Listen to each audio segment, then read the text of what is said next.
Kisah Orang Kudus. Hari ini, tanggal 15 Mei. 1.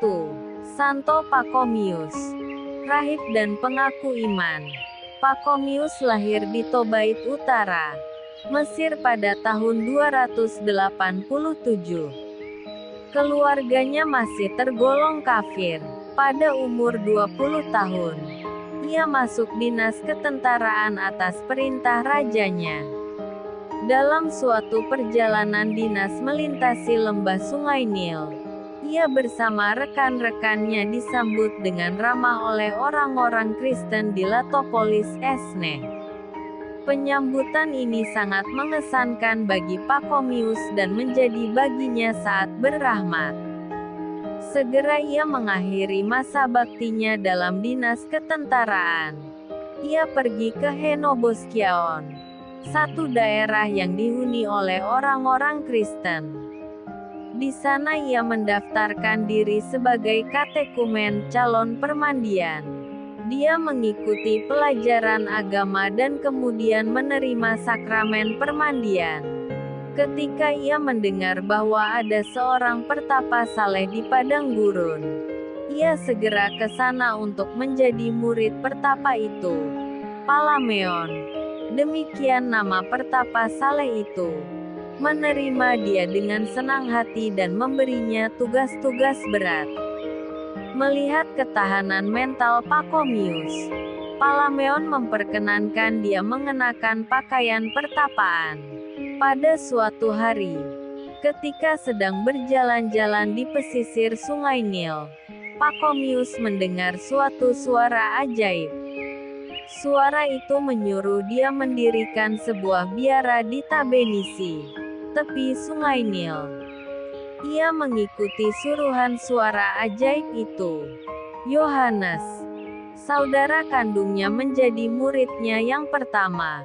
Dalam perkembangan selanjutnya, jumlah muridnya terus bertambah.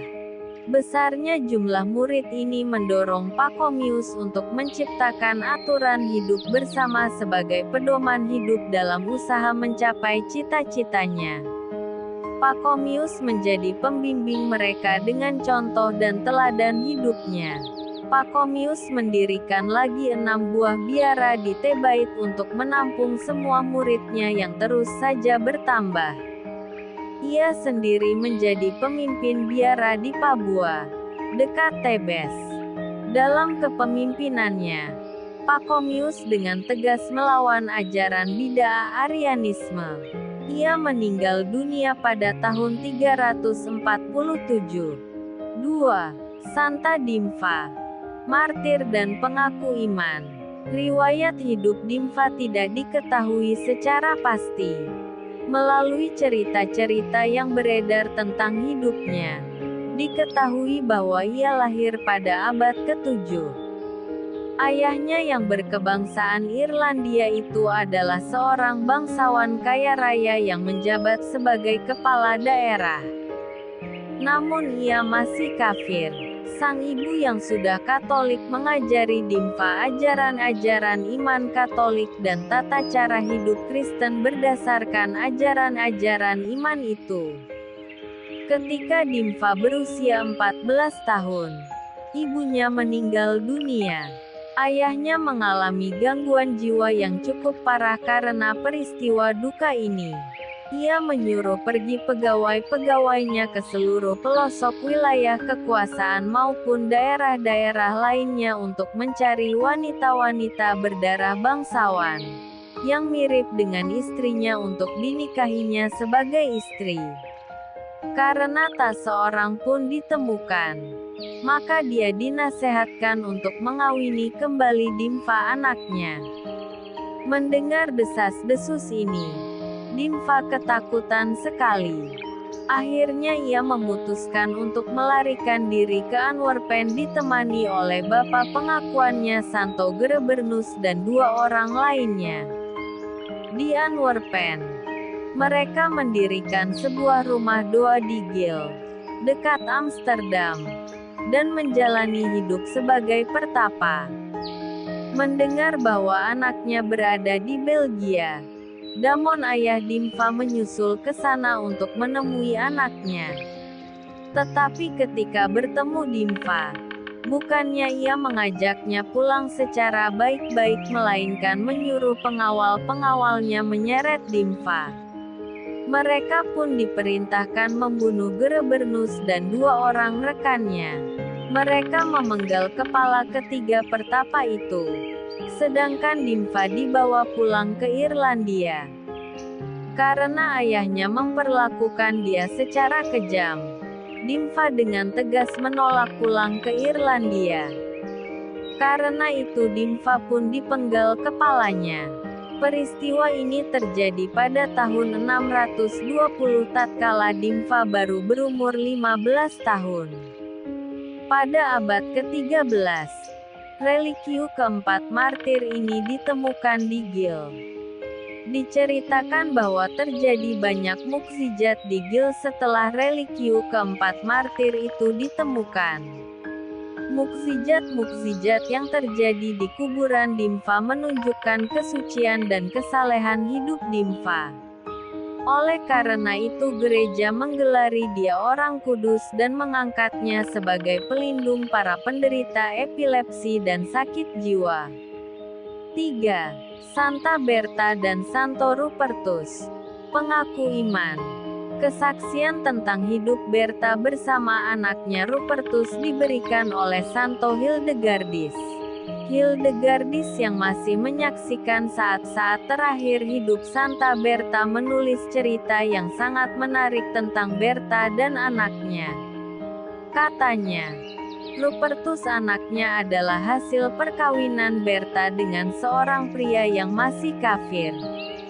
Keluarga Berta tergolong turunan Pangeran Lorraine. Berta memiliki kekayaan berlimpah di Rin dan Nahe. Suaminya mati dalam peperangan ketika Rupertus masih bayi. Sepeninggal suaminya, Berta mencurahkan seluruh perhatian pada pendidikan Rupertus agar dia berkembang menjadi seorang Kristen yang taat pada Tuhan. Rahmat Tuhan menaungi Berta hingga ia berhasil membentuk Rupertus menjadi orang beriman yang baik. Bahkan di kemudian hari, Rupertus balik mempengaruhi ibunya untuk memperhatikan anak-anak miskin di daerah itu. Lihat, siapa anak-anak itu? Anak-anak miskin itu adalah anakmu juga, kata Rupertus kepada ibunya ketika ia melihat kerumunan anak-anak miskin di kotanya. Tetapi pertama-tama kita harus lebih menaati Tuhan dan membagikan makanan kita kepada mereka yang kelaparan, dan pakaian kepada mereka yang tidak memilikinya. Lanjut Rupertus kepada ibunya. Kata-kata Rupertus menyentuh hati keibuan Berta sehingga Berta langsung mendirikan beberapa rumah penginapan bagi anak-anak malang itu. Ketika Rupertus berusia 12 tahun, ia bersama ibunya berziarah ke makam para rasul di Roma. Sekembali mereka dari ziarah itu, keduanya hidup sebagai pertapa di pegunungan dekat Bingen. Mereka membagikan harta kekayaannya kepada orang-orang miskin, sedangkan mereka sendiri menjalani hidup miskin di pertapaannya itu. Pada umur 20 tahun, Rupertus meninggal dunia. Ibunya Berta terus melanjutkan hidup bertapa di pegunungan itu selama 25 tahun. Ketika meninggal dunia Berta dikuburkan di samping anaknya di dalam biara yang didirikannya di kota Nahe. 4. Santo Isodor. Isodorus. Pengaku iman. Isodor hidup antara tahun 1070 sampai tahun 1130. Ia seorang petani upahan yang saleh, ringan tangan dalam membantu sesama dan banyak berdoa. Istrinya, Santa Maria Toribia dihormati juga sebagai orang kudus. Makam Santo pelindung para petani ini terdapat di dalam gereja Santo Andreas di Madrid, Spanyol. Santo Pacomius. Santa Dimfa, Santa Berta dan Santo Rupertus dan Santo Isodorus. Doakanlah kami, Kak Carla Channel.